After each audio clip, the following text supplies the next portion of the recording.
আল্লাহ তাআলা বলেন, ইয়া নিসাআন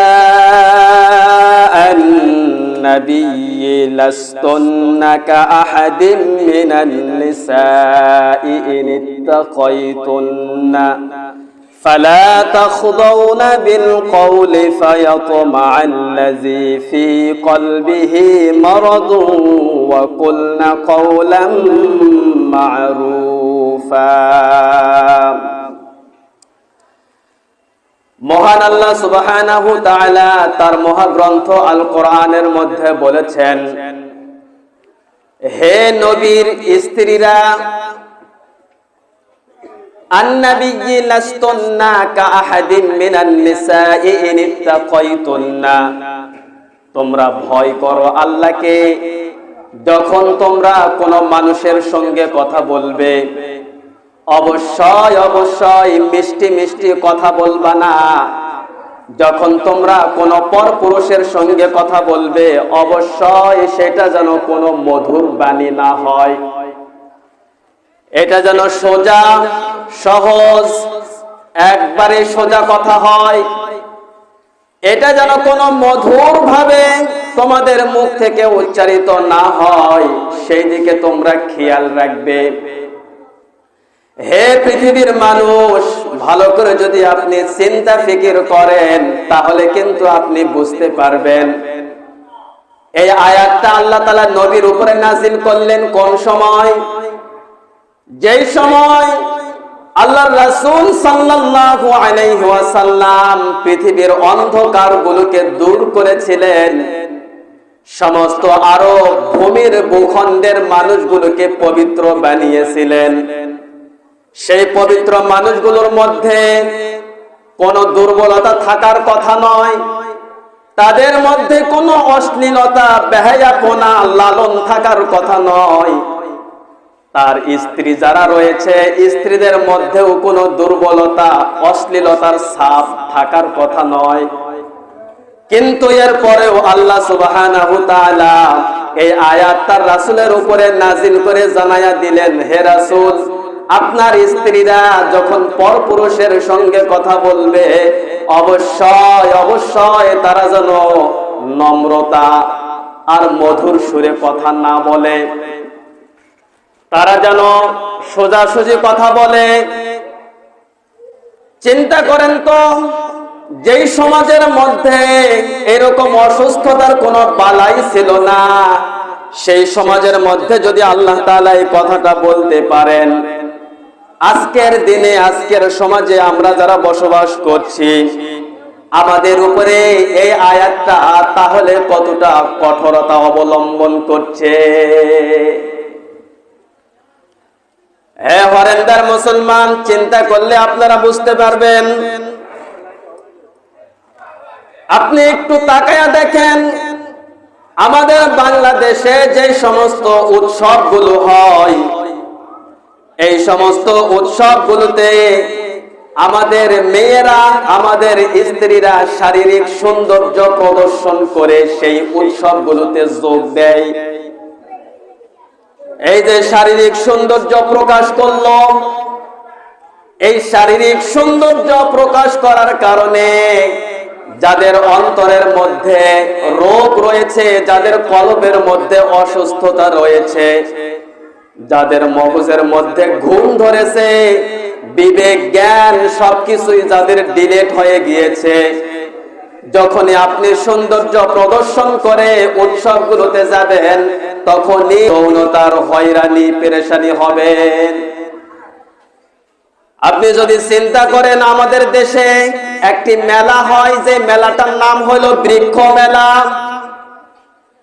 আমাদের রাষ্ট্রের সরকার বারবার এই কথাটা বলেছে, তোমরা গাছ লাগাও, পরিবেশ বাঁচাও। এটাকে বাস্তবায়ন করার জন্য কিন্তু বৃক্ষ মেলা দেয়। হে মুসলমান, এই বৃক্ষ মেলা দেওয়ার সময় যখন মেলা অনুষ্ঠিত হয় সবচাইতে আপনি বেশি পাবেন সেই মেলার মধ্যে মহিলাদেরকে। এই যে বৃক্ষ মেলা, মানুষের উপকারের জন্য গাছ বিক্রি করা হবে, পরিবেশ বাঁচানোর জন্য পরিবেশটাকে ঠিক রাখার জন্য বৃক্ষ মেলা দেওয়া হয়েছে। এই বৃক্ষ মেলায় যে সমস্ত মহিলারা আসে, এই মহিলারা একটাও পর্দার সহিত আসে না।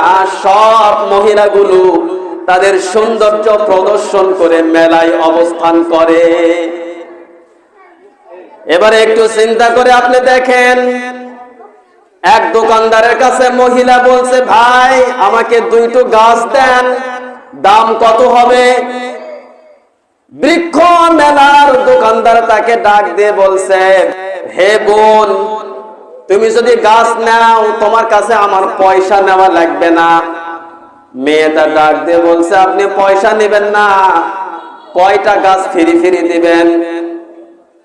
বৃক্ষ মেলার দোকানদার ডাক দিয়ে বলছে, আপনি যদি গাছ নেন যত খুশি আপনি নিতে পারবেন, একটা গাছেরও মূল্য দিতে হবে না, শুধুমাত্র আপনার নাম্বারটা দিয়ে যান। মহিলা চিন্তা করছে শুধুমাত্র নাম্বারটা নিবেন, আর তো কোনো সমস্যা নেই। নাম্বার নিয়ে যদি আমি 5টা গাছ পাই তাহলে তো আমার ভালোই হয়। এই কথা বলে মহিলা তাকে নাম্বার দিয়েছে, আর যারা গাছ বিক্রি করছে তারা তাদের থেকে 5টি গাছ নিয়েছে। 2 দিন পর দোকানদার ফোন করেছে, 3 দিনের মাথায় দেখা করলো, 4 দিনের মাথায় শিমলতলি গাছের নিচে বসে বাদাম খাওয়া শুরু হলো। 5 দিনের মাথায় তারা শারীরিক সম্পর্কের মধ্যে জড়িয়ে পড়ল। হে মুসলমান, এবারে চিন্তা করেন, বৃক্ষ মেলা রাষ্ট্রের পক্ষ থেকে দেওয়া হয়েছে এই জন্যই যে পরিবেশ বাঁচবে, মানুষ ভালো থাকবে। কিন্তু এই যে বৃক্ষ মেলার মধ্যে যে অশ্লীলতা বেহায়াপনা, এই অশ্লীলতা বেহায়াপনার কারণে সমাজটা তো ধ্বংস হলোই হলো, কিছু মানুষের জীবন পর্যন্ত এখানে ধ্বংস হয়ে গেল। সৌন্দর্য প্রদর্শন করে যেই সমস্ত মানুষেরা ঘোরাফেরা করে, এদের একটাই মাত্র টার্গেট, একটাই মাত্র উদ্দেশ্য, সেটি হলো মানুষের ঈমানগুলোকে কিভাবে ধ্বংস করা যায়। আল্লাহ সুবহানাহু ওয়া তাআলা সেই কথাটাই বলছেন, ইয়া নিসাআন নবী লাস্তুন্না কা আহাদিন মিনান নিসাই ইন ইত্তাকাইতুন্না ফালা তাখদা'না বিল কওলি ফায়াতমা'আল্লাযী ফী কলবিহি মারাদুন ওয়া কুলনা কওলান মা'রুফা। হে পৃথিবীর মানুষ, তোমাদের নারীরা যখন কথা বলবে সেই কথাটা যেন নম্র সুরে না হয়। আপনি আপনার বন্ধুর বাড়িতে গিয়েছেন, হঠাৎ করে গেলেন, গিয়ে ডাক দিচ্ছেন, বন্ধু বাসায় আছো নাকি? কিন্তু ভিতর থেকে মধুর সুরে আওয়াজ আসলো মহিলার কণ্ঠে, না, নেই। এইবারে আপনি জিজ্ঞাসা করলেন কোথায় গিয়েছে? ভিতর থেকে খুব মিষ্টি ভাষায় উত্তর আসলো, একটু বাজারে গিয়েছে। আপনার কাছে তার মিষ্টি কথাগুলো অনেক ভালো লাগা শুরু করলো। এবারে আপনি তাকে প্রশ্ন করতে আছেন। যখন মহিলাটা এইভাবে মিষ্টি ভাষা দিয়ে তার কথার জবাব দিয়ে যাচ্ছিলেন, একটা পর্যায়ে ওই মানুষটার মনের মধ্যে রোগ সৃষ্টি হয়ে গেল। তার যে অসুস্থতা ছিল, তার যে ভাবার মধ্যে রোগ আছে, এটা বৃদ্ধি পেল। এই অসুস্থতার কারণে 1 দিন যায়, 2 দিন যায়, 3 দিন যায়, তার মাথা থেকে এই মিষ্টি সুর আর দূর হয় না। সব সময়ের জন্য তিনি শুধু এটাই চিন্তা ফিকির করেন, হে পৃথিবীর মানুষ, আপনার মেয়ে যে আপনার বাহিরের পরপুরুষের সাথে মিষ্টি ভাবে কথা বলে, এটা কোন পর্যায়ে চলে যায় একটু চিন্তা করেন। মহিলা কিন্তু খুব ভালোভাবে কথা বলল, অথচ এর পরে যে মানুষটার মনের মধ্যে রোগ আছে, ওই মানুষটার মধ্যে আস্তে আস্তে জেনা ব্যভিচারের চিন্তা ফিকির শুরু হয়ে গেল। কিন্তু তার তো দেখা পায় না, তার তো লাগাল পায় না, কিভাবে সম্পর্ক হবে, তার সঙ্গে কিভাবে কথা বলা যাবে, এদিক সেদিক চিন্তা ফিকির করছিল কিভাবে তার সাথে একটু সম্পর্ক গড়ানো যায়। সেই লোকটা সেই ফাঁদেই বসে থাকে, কখন দেখা হবে তার সাথে, ফাঁদ নিয়ে সেই টার্গেট নিয়ে বসে থাকে। যখন একটা সময় মহিলাটা নিজের প্রয়োজনে বাহিরে বের হলো, সঙ্গে সঙ্গে একা যখন পেল, সঙ্গে সঙ্গে মহিলাটাকে রাস্তা থেকে উধাও করে দিল। হে বাঙালি মুসলমান, আল্লাহ কিন্তু বলেছেন মহিলারা যখন মানুষের সাথে কথা বলবে নরম সুরে বলতে পারবে না।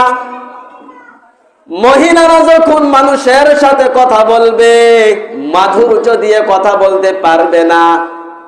আল্লাহর এই নিষেধ করা কথা আপনার মেয়ে, আপনার স্ত্রী শোনে নাই। এই জন্যই কিন্তু আপনার মেয়ে, আপনার স্ত্রী আজকে ধর্ষণের শিকার হচ্ছে।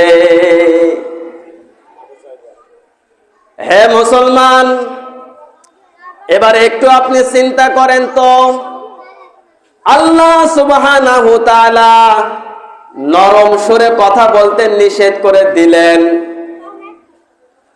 মোবাইলের মধ্যে যারা ফেসবুক, ইউটিউব যারা চালায়, এই মোবাইলের মধ্যে কত ছেলে আর কত মেয়ে, এদের যে সম্পর্ক হয়, হঠাৎ করে আপনাকে একজন মেসেজ দিল, কিন্তু আপনি খুব জোরালো ভাষা প্রয়োগ না করে মিষ্টি ভাষা দিয়ে সেই মেসেজের উত্তর আপনি দিলেন। এই মেসেজের মিষ্টি উত্তর দেওয়ার কারণে আগামীর ভবিষ্যৎ, আগামীর লাইফ, আপনার জিন্দেগির মনে কিয়ামতের আগ পর্যন্ত ওই যুবক সন্তান ধ্বংস করে দেয়। এবারে আপনি চিন্তা করলে আপনি খুঁজে পাবেন যেখানে আল্লাহ সুবহানাহু ওয়া তাআলা মানুষগুলোকে নিষেধ করে দিয়েছেন পরপুরুষের সাথে কথা বলতে পারবে না, এরপরেও বর্তমান সময়ে আমাদের বাংলাদেশে দেখা যায় অনেক সুন্দর বোরখা পরেছে, হাতের মধ্যে কালো মোজা লাগিয়েছে, পায়ের মধ্যে কালো মোজা লাগিয়েছে, বিশাল বড় সড়ো একটি হিজাব পরিধানও করেছে। এত সুন্দর, মনে হয় এটা সবচাইতে বাংলাদেশের বড় পর্দানিশী মা। কিন্তু হঠাৎ করে আপনার সামনে ভিডিও ভেসে উঠল, এত সুন্দর করে যেই মানুষটা, যেই মহিলাটা পর্দা করত, ওই মহিলাটা আজকে হিন্দু ছেলের সাথে সম্পর্ক করছে। আপনি চিন্তা করেও খুঁজে পাবেন না। আমার মতো হুজুর যদি এরকম পর্দা নিশে কোনো মেয়েকে দেখে, কথা বলা তো দূরের কথা, তার থেকে 100 হাত দূরে থাকার চেষ্টা করব, কারণ দেখলেই মনে হবে সর্বোচ্চ পর্দা নিশি মা হবে সেটা। এত সুন্দর ভাবে আপনি পর্দায় জড়ালেন, এত সুন্দর ভাবে আপনি হিজাব পরিধান করলেন, এত সুন্দর ভাবে আপনি নেকাব পরিধান করলেন, কিন্তু এত সুন্দর হিজাব পরিধান করার পরেও আপনি কোন বিবেকে মুশরিকের সাথে আপনি অবৈধ সম্পর্কে লিপ্ত হন? এই বাংলাদেশে এখন শত শত মুসলিম মেয়ে পাওয়া যাচ্ছে, যে মুসলিম মেয়েগুলো হিন্দুর ছেলের সাথে সম্পর্ক করছে। তোমাদের রুচি কি? তোমাদের বিবেক কি? তোমাদের বিবেকের উপরে কোন কুকুর প্রসাদ করে দিল যে তোমরা এখন মুশরিকের সাথে সম্পর্কে জড়াচ্ছ?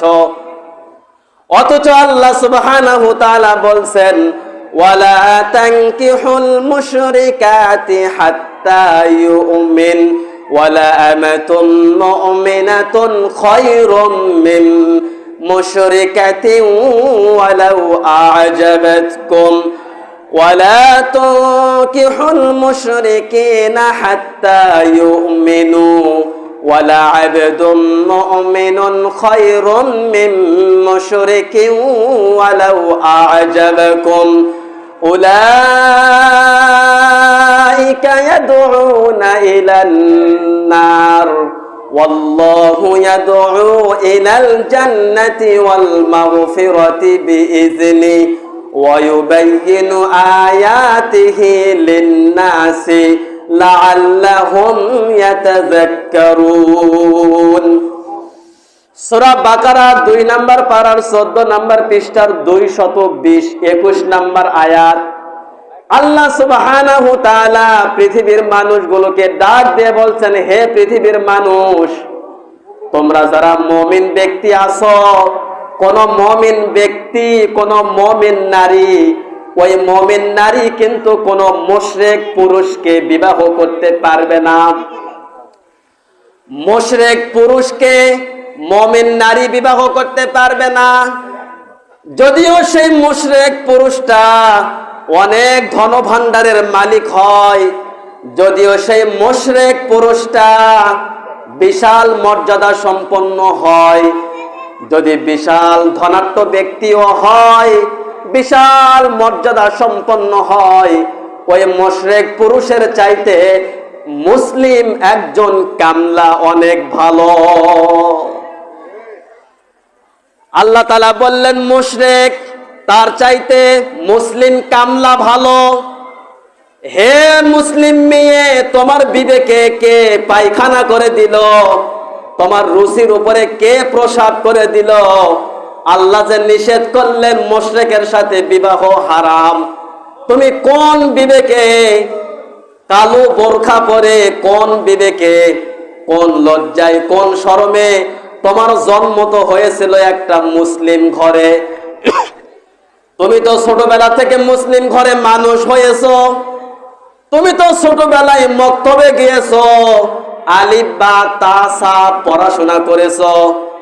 তোমার ঘরের মধ্যে তোমার মা নিশ্চয় কোরআন তেলাওয়াত করতো, তোমার ঘরের তোমার বাবা নিশ্চয় শুক্রবার হলেও জুমাই হাজরা দিত।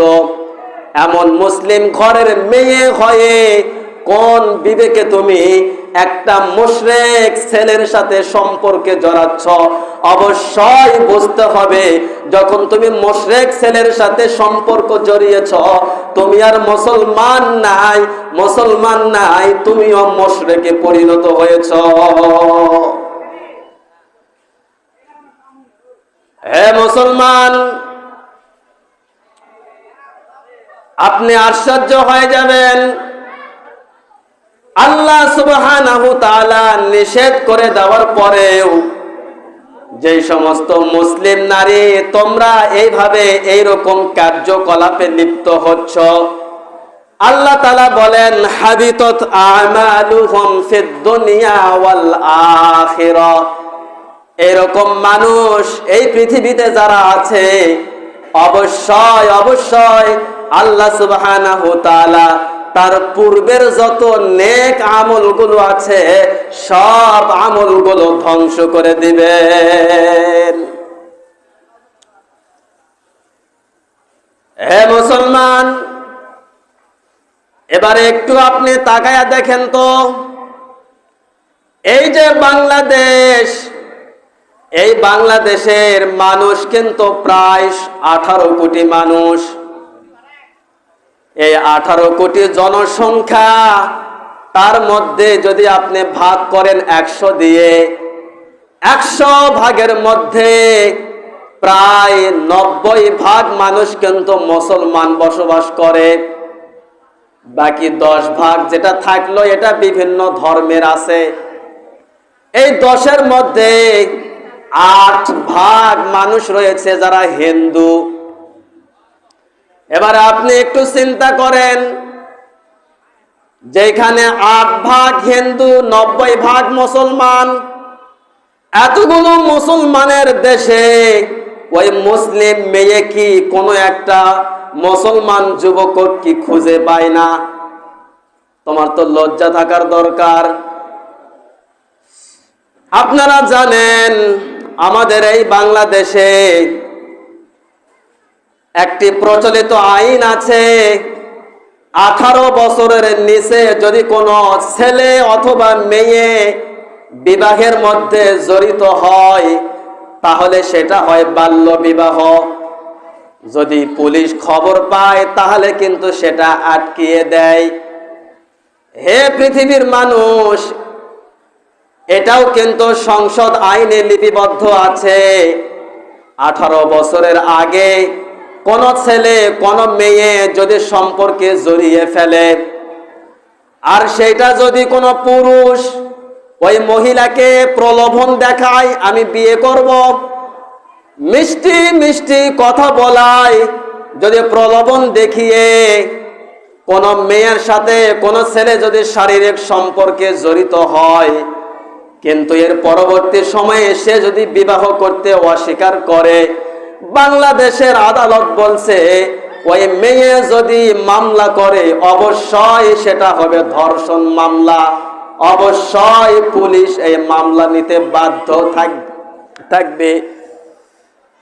হে পৃথিবীর মানুষ, এবারে আপনি একটু লক্ষ্য করেন, আমাদের এই বাংলাদেশে মুসলিম নারী নির্যাতন হয়, মুসলিম নারীকে ধর্ষণ করা হয়, আর সেই মুসলিম মহিলা যদি থানাতে মামলা নিয়ে যায় তাহলে ওই ধর্ষণের মামলা খুব সহজভাবে প্রশাসন আর নেয় না। কারণ কি? আপনি তো একজন মুসলমান, আপনি চেয়ারে বসেছেন, আপনি কি আইন বিক্রি করে খাচ্ছেন?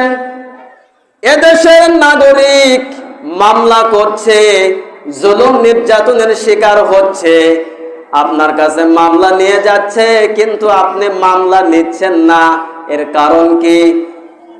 কোন বিচারক যদি কাউকে সুষ্ঠু বিচার না করে দেয় অবশ্যই অবশ্যই আপনি বুঝবেন ওই বিচারক টাকা খেয়েছে। এটা বলার অধিকার রাখে না, কিন্তু সবাই বুঝে নাই টাকা খেয়েছে।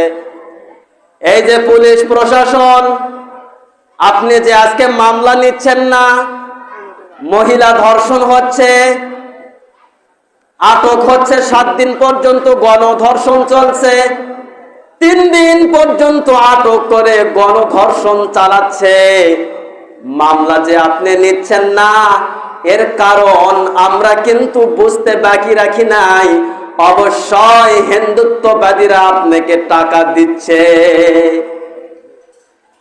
আপনি যদি আজকে হিন্দুত্ববাদীর কাছে অথবা ইসকনের কাছে বিক্রি হয়ে যান, আপনি যদি আজকে টাকার বিনিময়ে চেয়ারটাকে বিক্রি করে নিজের ঈমানটাকে ধ্বংস করে দেন, বাংলাদেশের 18 কোটি মানুষের মধ্যে 90% মুসলমান কিন্তু আপনার চেহারাটা চিনে রাখতেছে। এটা অবশ্যই আপনার জানা দরকার। গততে যেরকম প্রশাসন সহ সবাই বিলুপ্ত হয়েছে, আগামীতে এমন একটা দিন আসবে 90% মুসলমানের দেশে ইমামের উপরে নির্যাতন চালাচ্ছে কিন্তু বিচার হচ্ছে না, মুসলিম নারীর উপরে ধর্ষণ চলতেছে বিচার হচ্ছে না।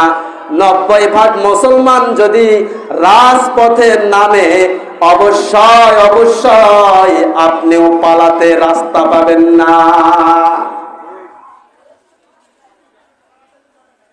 হে মুসলমান,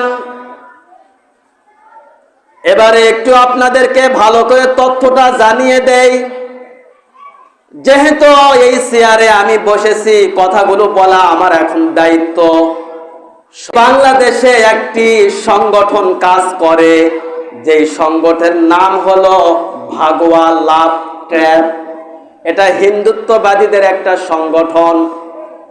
এই বাংলাদেশে তাদের আরেকটি সংগঠন আছে যার নাম লাভ জিহাদ।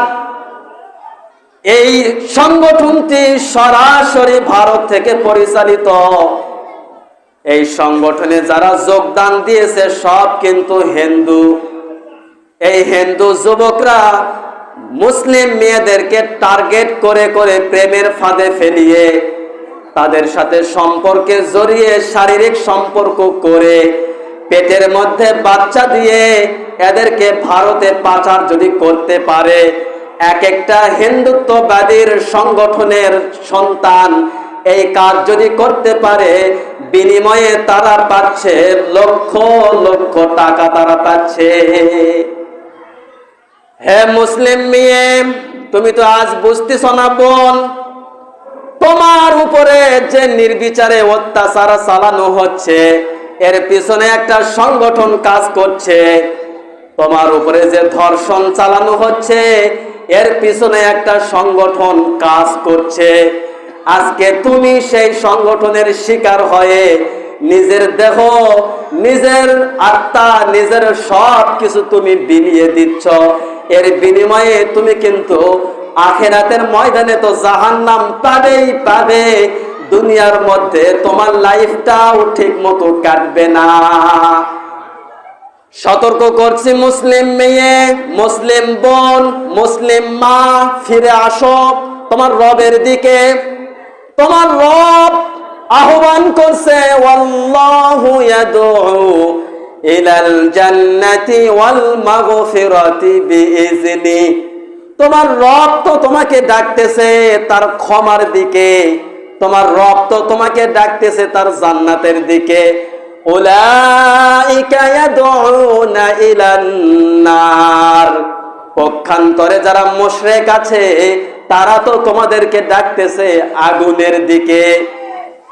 এখন তুমি আগুনটা যদি বেছে নাও, করার কিছু নাই। আল্লাহ সুবহানাহু ওয়া তাআলা বলেন, ওয়ায়ুবাইয়িনু আয়াতিহি লিন-নাসি লাআল্লাহুম ইয়াতাযাক্কারুন। আমি আমার কথাগুলো মানুষের মধ্যে এইভাবে স্পষ্ট ভাষায় বর্ণনা করলাম।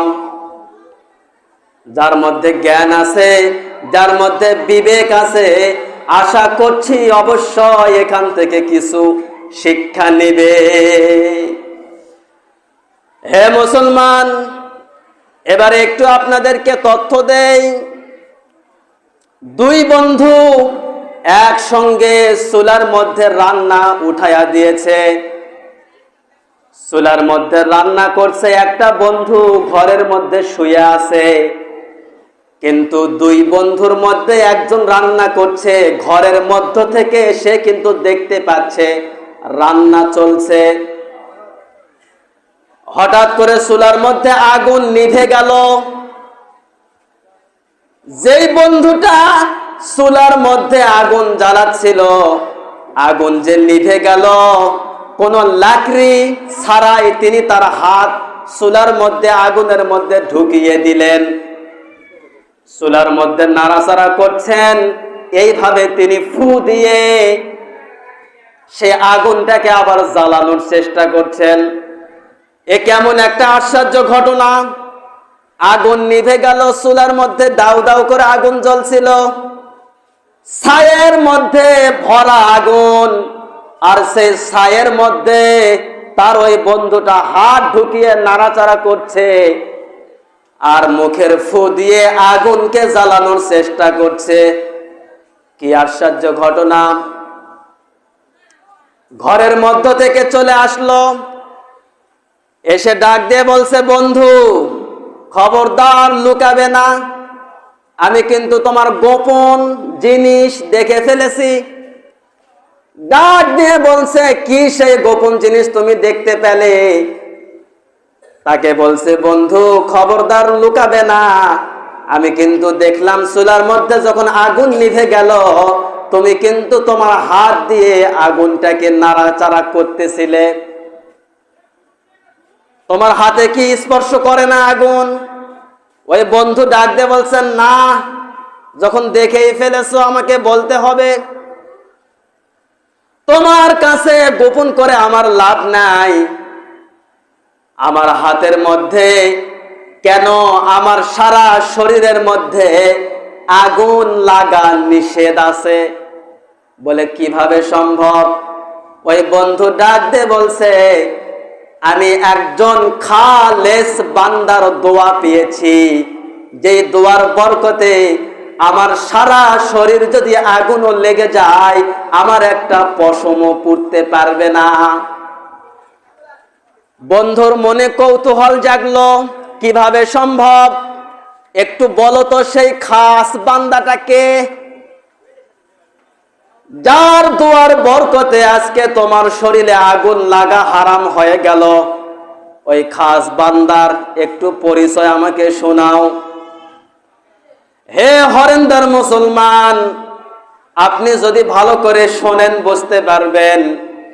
এবারে তার বন্ধু ডাক দিয়ে বলছে, বন্ধু আমি কিন্তু চৌধুরী বংশের একটা ছেলে, বিশাল সম্পদ বিশাল অট্টালিকা আমার বাবার আছে, তবে আমার বাড়ির সামনে একটা বাড়ি রয়েছিল, যেই বাড়িওয়ালা সবচাইতে নেককার পরহেজগার একজন বান্দা ছিল। নেককার পরহেজগার বান্দাটার একটা মেয়ে ছিল, যেই মেয়েটা তার চাইতে বেশি নেককার হয়েছে। হে বন্ধু, আমি একবার ছাদের উপরে হাঁটতে গেলাম, হঠাৎ করে নেককার মহিলাটার কোনো দিন আমি তার চেহারা দেখি নাই, কিন্তু আকস্মিক ভাবেই সেই দিন আমি তার চেহারাটা দেখে ফেললাম। বন্ধু ভালো করে শোনো, যখন থেকে আমি তার চেহারা দেখতে পেলাম তখন থেকে আমার ভিতরে একটা কৌতূহল সৃষ্টি হলো, আমার বাবার সমস্ত সম্পদ যদি বিলীন হয়ে যায় আমি তবুও এই মেয়েকে বিবাহ করব। আমার বাবার উপরে আমি চাপ সৃষ্টি করলাম, বাবা বিয়ে দাও, না হলে কিন্তু আমি মারা যাব। একটা মাত্র বাবার সন্তান, বাবাকে ডাক দিয়ে বলছে, বাবা আপনি যদি আমাকে বিবাহ না দেন তাহলে কিন্তু আমি নিজে নিজে আত্মহত্যা করব। এবারে বাবা সন্তানের জীবন বাঁচানোর জন্য ওই নেককার পরহেজগার বান্দার কাছে বিয়ের প্রস্তাব নিয়ে গিয়েছিলেন। নেককার বান্দাটা বিয়েতে রাজি হলো না, না দেব না বিয়ে। কিছুদিনের মধ্যে আজান হচ্ছে, আমরা একজন জবাব দিব আজানের। কিছুদিনের মধ্যে ওই মেয়েটার সঙ্গে বিবাহ দিলেন একটা পরহেজগার ছেলের সাথে। কিন্তু ভাগ্যের কি পরিহাস, দুইটা বাচ্চা হয়েছে। যুবক বয়সে যুবতী বয়সে এই মেয়েটা স্বামীকে হারালো। হঠাৎ করে মেয়েটার স্বামীর কি যেন অসুস্থ হয়ে গেল, এমন অসুস্থতায় ভুগছিলেন যে অসুস্থতার কারণে তার স্বামী ইন্তেকাল করেছেন। ভাই আমাকে 15 পর্যন্ত সময় দিছে, 15 বলছে, তারপর আজান হবে। হ্যাঁ হে মুসলমান, ভালো করে লক্ষ্য করেন, যখন তার স্বামীর ইন্তেকাল হয়ে গেল সেই সময় মক্কার জমিনে অত্যন্ত দুর্ভিক্ষ দেখা দিল। এদিকে স্বামী বেঁচে নাই, এদিকে মক্কার জমিনে ঠিকমতো ফসল আর হচ্ছে না, খাবারের দুর্ভিক্ষ, হাহাকার চলছে। দুইটা সন্তান রেখে স্বামী ইন্তেকাল করে চলে গেলেন। কি করবেন, হাহাকার, নিজের পেটেও ক্ষুধা, এটা তো সহ্য করা যায়, কিন্তু যেই সন্তানদের পেটের মধ্যে দাউ দাউ করে ক্ষুধা যন্ত্রণা, সন্তানরা কান্নাকাটি করছে, এটা আর সহ্য করা যায় না। হে মুসলমান, এরই মধ্যে ওই যে চৌধুরী, তিনি তার ছেলেকে বললেন, বাবা এখন অত্যন্ত হাহাকার চলছে, তুমি ত্রাণ নিয়ে মানুষদের মাঝে তুমি ত্রাণ বিতরণ করো। চৌধুরীর ছেলে ত্রাণ বিতরণ করছে, এই খবর পেয়ে এলাকার মানুষ সব লাইনে দাঁড়াইছে। হে মুসলমান, ভালো করে লক্ষ্য করেন, ওই লাইনের মধ্যে ওই নেককার মেয়েটাও দাঁড়িয়েছে খাবারের আশায়। নেককার পরহেজগার মহিলাটা তার সামনে যখন গেল, ছেলেটা ডাক দিয়ে বলছে, আপনি কি আমাকে চিনতে পেরেছেন? মেয়েটা বলছে না পারি নাই। ছেলেটা ডাক দিয়ে বলছে আপনার বাবার ঘরের সামনে যে বাড়িটা চৌধুরী, ওই চৌধুরীর ছেলে আমি। কতদিন তোমার পিছনে ঘুরেছিলাম বিবাহ করার জন্য, তুমি বিবাহ হও নাই। আর যেহেতু সুযোগ পেয়েছি, আমার সামনে যেহেতু তুমি এসেছো, আমি তোমাকে প্রাণ দিব না যদি তুমি আমার সাথে অবৈধভাবে না মিলিত হও। নেককার পরহেজগার মেয়েটা ডাক দিয়ে বলছে আমার দুটো বাচ্চা ক্ষুধার যন্ত্রণায় কান্নাকাটি করছে, ছটফট করছে। ক্ষুধার যন্ত্রণা আমার পেটের মধ্যে, এলাকাবাসী সবাই খাবার পেল। আমি যখন আসলাম, আমাকে যখন খাবারের বিনিময়ে ইজ্জত নেওয়ার কথা বলা হচ্ছে, হে চৌধুরীর ছেলে ভালো করে শোনো, আল্লাহর আইনকে বাস্তবায়ন করার জন্যে নিজের জীবনটাকে বিলিয়ে দিব, তবু আমি তোমার হাতে নিজেকে সমর্পণ করব না। পরহেজগার মহিলাটা এবারে চলে গেল। দুইটা সন্তানের মধ্যে বড় সন্তানটা মাকে ডাক দিয়ে বলছে মা, ক্ষুধার যন্ত্রণা সহ্য হয় না মা, কি তোমার সঙ্গে ঝগড়া হলো জানি না, হঠাৎ করে সবাই খাবার পাচ্ছে কিন্তু তুমি আর খাবার পেলে না। মা তুমি একটা কিছু করো, আমাদেরকে একটু খাবারের ব্যবস্থা করো। এই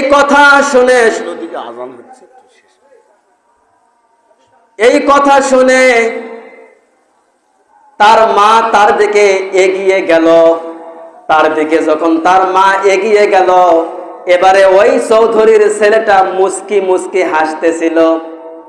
নেককার পরহেজগার মেয়েটা ডাক দিয়ে বলছে মুস্কি মুস্কি কেন হাসো? এবারে চৌধুরী তার মুস্কি হাসি দেখে চৌধুরীর ছেলের জবাব দিল, আমার মন বলছে তুমি এখন আমার খাহেশ পূরণ করবে। কিন্তু মেয়েটা ডাক দিয়ে বলছেন না, তোমার খাহেশ পূরণ করার জন্য আসিনি। আমার দুইটা ছেলে কান্নাকাটি করছিল, তুমি হাসতেছিলে, মনে করলাম তুমি হয়তো আমাদেরকে খাবার দিবে, কিন্তু তুমি যে তোমার সিদ্ধান্তের উপরে অটল আছো এটা আমি বুঝি নাই, আমি চলে গেলাম।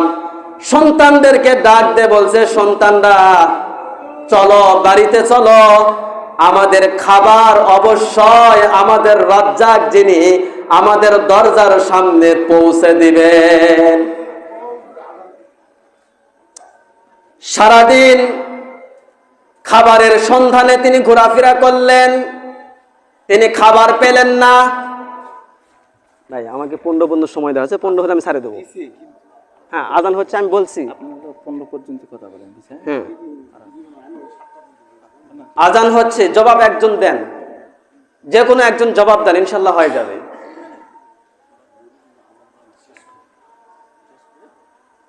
হে মুসলমান, ভালো করে একটু লক্ষ্য করেন। মেয়েটা ডাক দিয়ে বলল, হে সন্তানেরা চলো, আমাদের খাবার, আমাদের রাজ্জাক একজন আছে, তিনি আমাদের ঘরের দরজার সামনে পৌঁছে দিবেন। সারাদিন ঘোরাফেরা করলেন, খাবার নাই। তিনি চলে গেলেন সন্ধ্যাবেলায় বাড়িতে। এদিকে যে চৌধুরী ছেলেটা আছে তিনি চিন্তা করলেন, এই কঠিন মুহূর্তে যাদের পেটের মধ্যে ক্ষুধার যন্ত্রণা দাউ দাউ করে জ্বলছিল, এই ক্ষুধার যন্ত্রণার মধ্যেও যে নেককার মহিলাটা আমাকে তার যৌন তৃপ্তি মেটানোতে রাজি হলো না, অবশ্যই সেইটা কোনো একটা মাবুদের বান্দি, যেই মাবুদকে ভয় করে এত কিছু করতে পারলো। আমি তার খাবারটা আটা, গম, কালাই, চিনি, ডাল, তেল আমি লুকে লুকে তার ঘরের দরজায় রেখে আসব। লুকায়া লুকায়া গোপনে গোপনে দরজার সামনে রেখে আসলো। সন্ধ্যা বেলায় দুইটা সন্তানকে নিয়ে বাড়ির দরজার সামনে যখনই মহিলাটা দাঁড়াইলো, তিনি দেখতে পেলেন আটার বস্তা, ডালের বস্তা, চিনির বস্তা। সন্তানদেরকে ডাক দিয়ে বলছে, সন্তান দেখো তোমাদের রাজ্জাক যিনি, সেই রাজ্জাক ঘরের দরজার সামনে খাবার পাঠিয়েছে। মহিলাটা আফসোস করে ডাক দিয়ে বলছে, হে কাবার মালিক, পেটের ক্ষুধার যন্ত্রণা নিবারণ করার জন্য গিয়েছিলাম পাপিষ্ঠ একজন বান্দার, এই পাপিষ্ঠ বান্দার মুখ তুমি দেখাইলে, কিন্তু গোপনে গোপনে এতগুলো সম্পদ, এতগুলো খাবার কে দিয়ে গেল, কোন সিদ্দিক দিয়ে গেল, তার মুখটা তো তুমি দেখালে না। হে কাবার মালিক, আমি তোমার কাছে দোয়া করছি যে তোমার বান্দা সিদ্দিক গোপনে গোপনে এতগুলো খাবার এই নিরীহ একটা ফ্যামিলির জন্য দিয়ে গেল, ওই বান্দাকে জাহান্নামের আগুন থেকে তো বাঁচাবেই বাঁচাবে, দুনিয়ার আগুন থেকেও তাকে বাঁচায়ো। হে পৃথিবীর মুমিন মুসলমান বোনেরা, মায়েরা, ভালো করে শোনো, তুমি যদি একজন মুসলিম মেয়ে হয়ে থাকো, আর তুমি যদি পরহেজগার যদি হয়ে থাকো, তোমার পরহেজগারির কারণে আল্লাহ সুবহানাহু ওয়া তাআলা তোমাকে এমন পাওয়ার দান করেন যে পাওয়ারের কারণে তোমার হাতের দোয়া আল্লাহ ফেরত দেয় না।